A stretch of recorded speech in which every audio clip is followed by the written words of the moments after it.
Этнодвор Якутии расскажет о традициях, культуре и быте местных жителей. Речь идет о самом масштабном этнографическом парке-музее «Этномир» в Калужской области. Когда гости смогут познакомиться с нашей родиной, расскажет Татьяна Черемкина.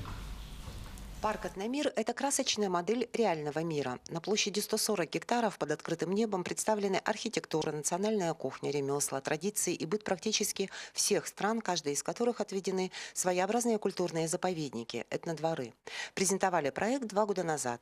Президентом страны было дано поручение всем регионам подключиться к реализации этого уникального проекта. Субъектам были выделены территории под застройку и в том числе Республики Саха. И уже осенью в «Этномире» появится аутентичный кусочек нашей Родины. Проект развивается каждодневно. В парке проводятся различные тематические фестивали. В День России прошел фестиваль «Многоликая Россия». Центральным событием праздника стала концертная программа «Россия молодая», в которой приняли участие танцевальные и фольклорные ансамбли детей из Татинского улуса.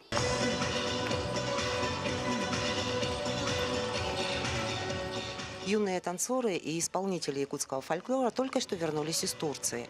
Детский образцовый ансамбль танца «Кланкай» на 3-м международном фестивале-конкурсе творчества юных исполнителей в Турции завоевал гран-при, а фольклорный ансамбль «Дюрюльген» стал лауреатом 1-й степени.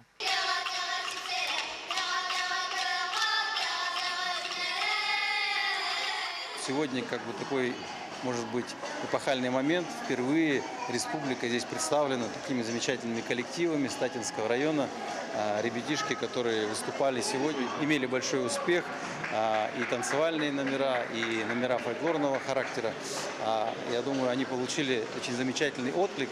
А мы впервые, Республика Саха была представлена в «Этномире». Понравилось то, что было много людей и станцевали хорошо. Наряду с разными народностями мы выступали сегодня на большом концерте. И наши дети очень рады и довольны. Якутяне ярко представили нашу уникальную культуру. Зрители восхитились этническим колоритом и назвали артистов украшением этого праздника единения. Татьяна Черемкина, Олег Южилкин, Москва.